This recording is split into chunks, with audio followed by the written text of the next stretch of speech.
अस्सलाम वालेकुम वरहमतुल्लाहि वबरकातुहू। आज मैं आपके साथ जो हदीस शेयर करने वाली हूँ उसको गौर से सुनिएगा और आप ये सोच के इसको सदका जारी अपने लिए बना दें कि जितने आपके फ्रेंड्स हैं, आपकी फैमिली मेम्बर्स हैं, आपके बच्चे हैं, उन तक आप ये हदीस पहुँचा दें। सही मुस्लिम की हदीस नंबर 2128 में अबू हुरैरा रदी अल्लाह अन बयान करते हैं कि रसूलुल्लाह सल्लल्लाहु अलैहि वसल्लम ने फरमाया कि अहले जहन्नम के दो गुरोह ऐसे हैं जिनकी सज़ा दुनियावी ज़िंदगी में मैंने नहीं देखी। क्योंकि नबी सल्लल्लाहु अलैहि वसल्लम जब मेराज पे गए थे तो अल्लाह सुब्हाना ताला ने उन्हें जन्नत और दोज़ख दिखाई थी, और वो क्या सज़ा होगी, इतनी बड़ी सज़ा होगी। उनमें से पहला गुरोह वो है, नबी सल्लल्लाहु अलैहि वसल्लम ने फरमाया कि जिनके हाथों में गायों के दुमों की तरह कोड़े होंगे जिससे वो लोगों को मारते होंगे।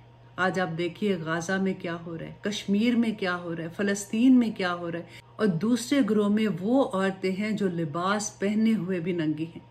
आजकल आप देखिए जो टाइट जीन्स हैं, जैसे टी शर्ट्स पहने होते हैं, या इवन हमने पाकिस्तानी कपड़े पहने, हम शिफॉन के कपड़े पहनते हैं या सी थ्रू कभी कपड़े होते हैं हमारे, और आप या फिर स्किन टाइट कपड़े होते हैं, वो दूसरों को माइल करने वाली और खुद माइल होने वाली होंगी। और नंबर 3 कि उनके सर बख्त की ऊँटनियों की कोहानों जैसे ऊंचे होंगे।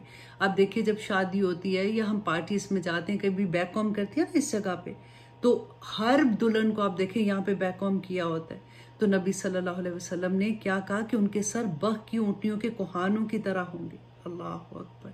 ये औरतें ना तो जन्नत में दाखिल होंगी और ना ही उसकी खुशबू सूंघ सकेंगी, हालांकि इसकी खुशबू दूर तक आ रही होगी। अल्लाह सुब्हाना ताला हमें और हमारी औलाद को इस फितने से महफूज रखे।